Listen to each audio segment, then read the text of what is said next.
Bueno, saludo a Claudio Stampaglia. Gracias por venir, Claudio. Gracias a usted. Es abogado, penalista, especialista en criminología. Es director, digo bien, del Centro de Estudios para la Prevención del Delito de la Universidad de Belgrano. Así es.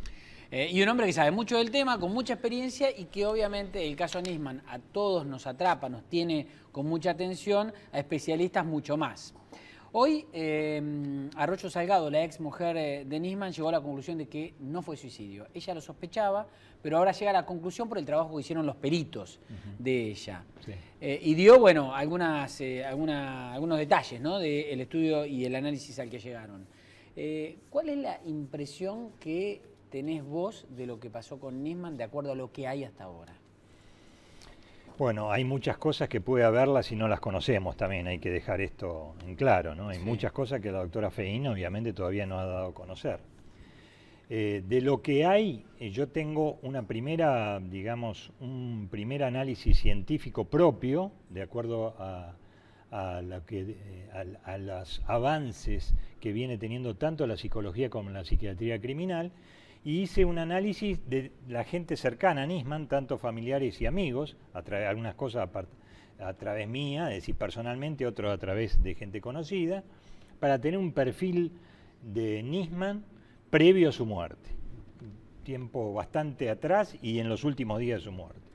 Y realmente me muestra que con un enfoque retrospectivo del personaje, vemos que no se veía ningún tipo de discurso melancólico, depresivo, triste, y tampoco se advertía una visión, una perspectiva de desesperanza, digamos, de melancolía frente al futuro. Digamos, no había perfil suicida. No había perfil suicida, y generalmente los suicidas, de manera más explícita o menos explícita, a sus familiares le dan algunos indicios que los familiares no saben interpretar, pero que sí, luego ocurrido el hecho, lo tienen en claro. Hay una cosa de la cual no se habla, a mí me llama poderosamente la atención. Si eran tan amigos Lagomarsino y Nisman no hubiese decidido quitarse la vida con el arma de Lagomarsino, ¿no hubiera dejado una nota?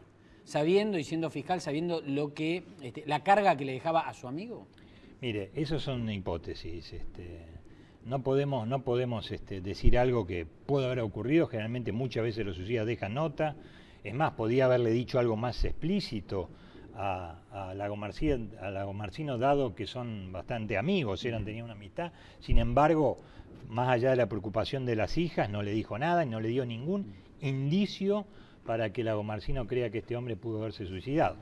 De todas maneras, usted sabe que la mente humana irrumpe en un momento y puede hacer estragos, sí. Pero los elementos, sobre todo lo que nos da Raffo, una eminencia en estos temas, que es un perito de parte, es cierto, pero muy prestigioso, y no va a poner en duda su prestigio en una causa de este volumen, que nos ha dicho hoy, que aparentemente movieron el cuerpo. Esto es impresionante, es un dato impresionante, que han movido el cuerpo es un dato impresionante, que hubo agonía, ya algo se venía hablando, que posiblemente hubo un poco de agonía, pero esto que se haya movido el cuerpo creo que es un dato muy fuerte. El caso Nisman, mencionado así en términos amplios, tiene dos planos, ¿no? Uno es la muerte de Nisman, concretamente, y otro es lo que derivó, o el por qué derivó en la muerte, que fue la denuncia de Nisman. El caso Nisman se está investigando, ahora aparece esto de Arroyo Salgado, es una gran incógnita. Yo vuelvo a decir, creo que nunca se va a saber la verdad, porque por más que estamos en una situación en la cual, por más que nos presenten pruebas contundentes de una cosa, la gente no la va a creer igual, o la va a poner en duda, o muchos no la van a creer. Pero después está la denuncia de Nisman, y Rafecas que la desestima plenamente. ¿Es normal eso? Bueno, mire, yo he leído, por eso tengo, creo, legitimidad para hablar. He leído la resolución de Rafecas, he leído la apelación, también he leído el pedido de instrucción que hizo el fiscal Policita y también la apelación de Policita en el día de ayer. Mi opinión en este caso es contundente, en el sentido contundente no porque la diga yo, sino en base a la experiencia profesional.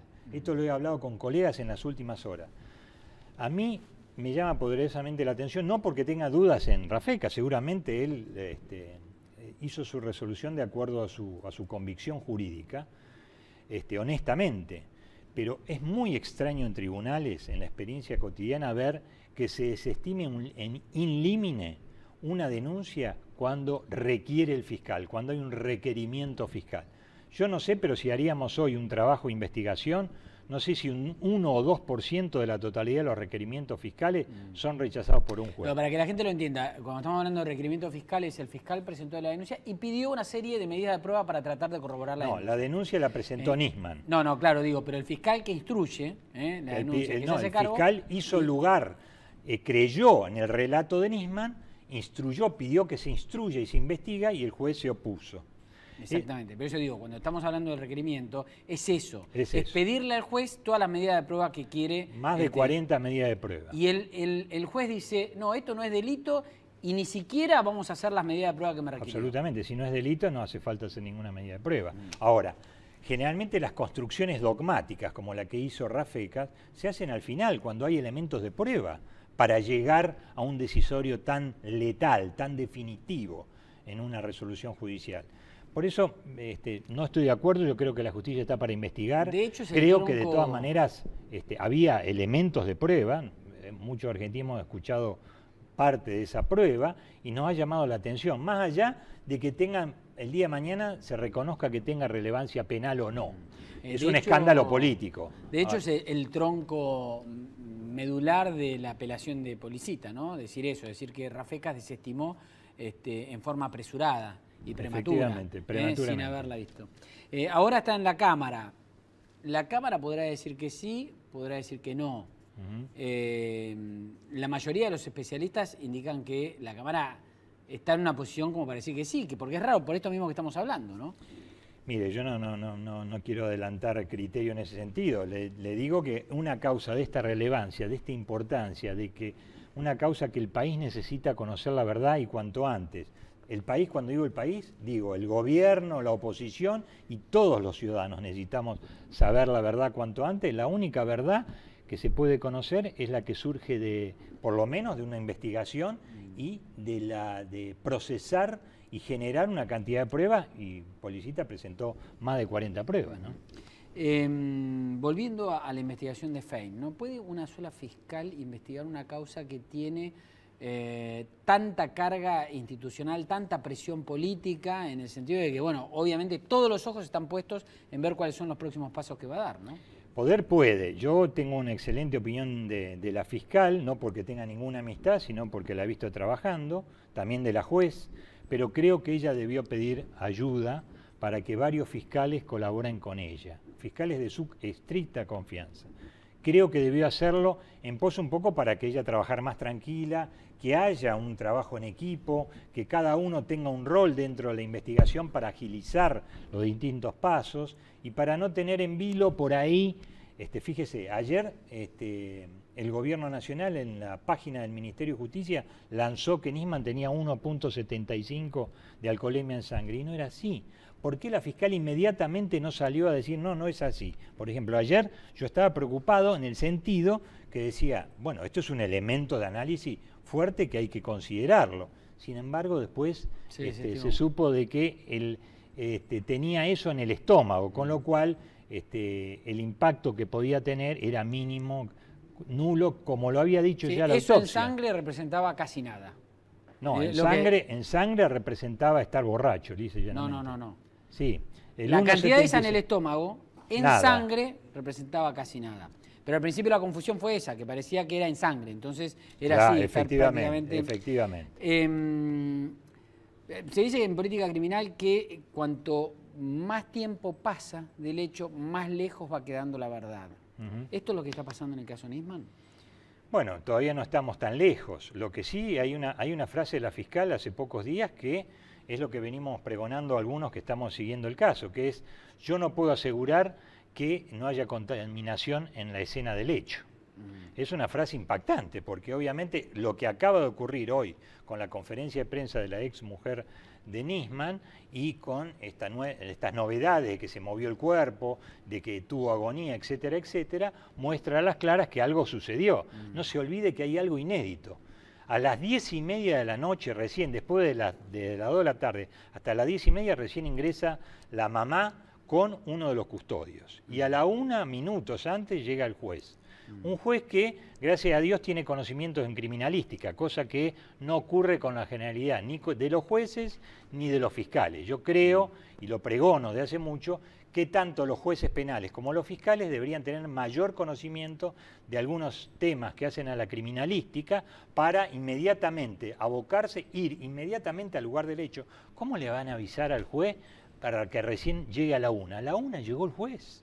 Es decir, son muchísimas horas, es una locura. Yo no recuerdo un hecho, digamos, de tanta envergadura que haya una primera incorrección tan manifiesta como en este caso. Por otro lado, esto tiene un golpe institucional muy importante. ¿Cómo puede marcar el resto de la política criminal en la Argentina el caso Nisman? Bueno, sí, tiene una gravedad institucional, es la muestra más clara de un Estado que deja solo a un hombre, que hace una denuncia y que hay que cuidarlo más que nunca, y lo deja solo en ese momento, y es la demostración más clara de la hipocresía que hay, no solo en las instituciones, en este caso en el gobierno en particular, en este caso, pero sino también de parte de la ciudadanía argentina, que trata a la víctima como un victimario. Y esto es lo que se ha hecho con Nisman. Es una de las conductas antiéticas más repugnantes que puede haber en un sistema republicano. Por eso digo que esto tiene que marcar un final en este tipo de actitudes. La víctima en el resto del mundo está la Declaración de los Principios Internacionales de Justicia para las Víctimas del Delito y el Abuso de Poder, que se declaró en Naciones Unidas en 1985, que es una suerte de Carta Magna Internacional. Pero esta Carta Magna Internacional es cotidianamente vapuleada, le vuelvo a repetir, por las instituciones en gran medida y por parte de la ciudadanía. ¿Por qué? Porque siempre a la víctima, de alguna manera, no quiere decir que la víctima a veces también no sea victimario, ojo, a veces se da, casi nunca, pero a veces se da. Pero en el caso de Nisman, la falta de respeto. Por eso a mí me llamó poderosamente la atención a veces cómo se dirigió Zaffaroni, con quien tengo una excelente relación y amistad. Ahora hace mucho que no lo veo, pero él tiene hasta un libro que se llama La Palabra de los Muertos, en donde dice el respeto que se le tiene que dar a la palabra de los muertos, los cadáveres que nos hablan.